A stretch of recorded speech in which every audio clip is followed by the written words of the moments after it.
Bonjour à tous. Ah, ça fait longtemps que je n'ai pas parlé à la caméra depuis que j'ai fait ma toute première fois. Donc c'est la deuxième fois. Bonjour tous les créatifs.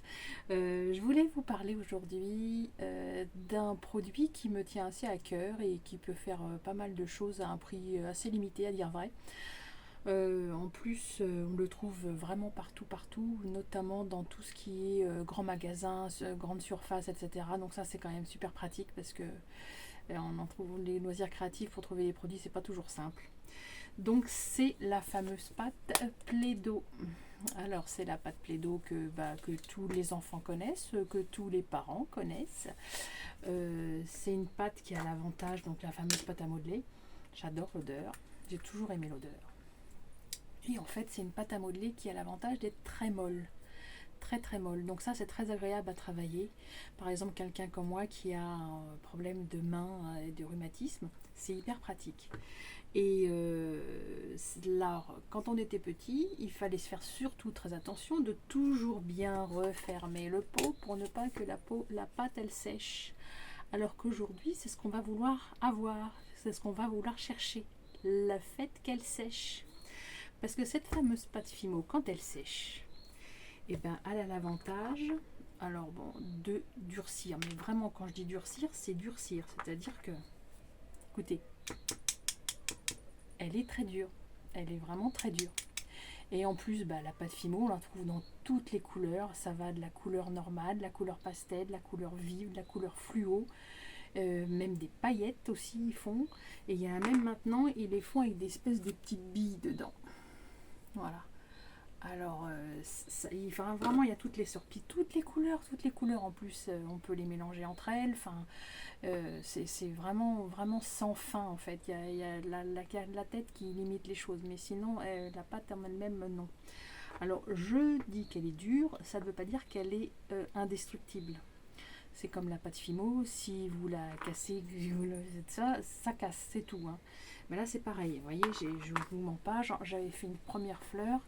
Et j'ai voulu, je sais pas quoi faire en forçant un peu, pif, ça casse. Mais il faut quand même y aller. Faut quand même y aller. Et puis on peut faire beaucoup de choses, vous voyez. Cette fleur-là, elle est quand même assez fine. Et on peut en faire des chouettes trucs, vous voyez. Des trucs, des bijoux fantaisie, que ce soit en broche, que ce soit en, en bague, que ce soit en collier, que ce soit sur les barrettes. Enfin, c'est vraiment infini, infini, infini dans les formes.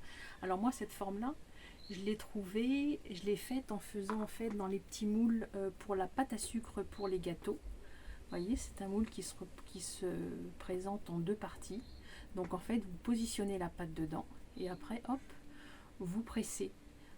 Et comme ça, vous avez les deux côtés qui sont en forme. Il n'y a pas juste un côté sur le dessus qui a une forme, une jolie forme. Les deux ont une jolie forme. Alors, il ne faut pas non plus presser comme un goret parce que après, sinon, bah, vous enlevez de la matière. Donc, forcément, bah, il y a ou pas assez de matière ou plus du tout de matière. Donc, il faut rester assez correct. Et puis après, c'est une pâte qui se travaille avec des petites limes ou le Dremel, ou la Dremel.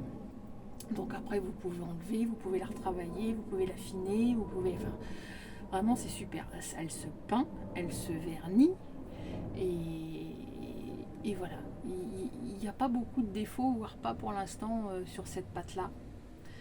Je peux pas dire qu'elle est chère, c'est pas vrai. Je peux pas dire qu'il n'y a pas beaucoup de couleurs, c'est pas vrai. Elle est très dure, elle est très bien. Elle se malaxe super bien. Elle est peut-être un petit peu longue au séchage. Allez, on va essayer de trouver un défaut, c'est peut-être celui-là. Bon, et encore, je suis pas sûre qu'elle soit vraiment plus longue qu'une pâte qui durcit à l'air. Donc voilà. Et puis, bon, par contre, elle perd son odeur. La super odeur un peu d'amande amère, elle y est plus. Et puis je vous dis en couleur, vous voyez, là j'avais fait sur le même principe, sur les mêmes moules, mais avec une feuille. Vous voyez, tous les détails qu'on peut avoir, c'est vraiment chouette quoi. Je sais pas si vous le voyez bien. mais vraiment ça peut faire des super trucs quoi. Et puis les couleurs restent bien vives même au séchage. Le seul truc, ça se rétrécit un petit peu, ça perd en pourcentage de taille, voilà, c'est tout. Mais vraiment pas grand chose, je dirais pas plus de 7% quoi. Franchement, pas plus de 7, vraiment pas. Donc c'est une petite rétractation, mais pas grand chose. Donc il faut juste l'avoir en tête quand vous faites des choses. Ça sera un peu plus petit que le modelage que vous aurez fait frais. Donc voilà, bah, écoute, quoi vous dire d'autre que cette super pâte qui ne coûte pas cher, qui durcit bien. Je refais le bruit, hein. C'est pas mal, hein. Donc ça vraiment ça peut faire plein de choses. On peut vraiment sur du bas-relief, vous voyez là j'ai essayé de forcer, donc évidemment elle n'était pas trop assez sèche.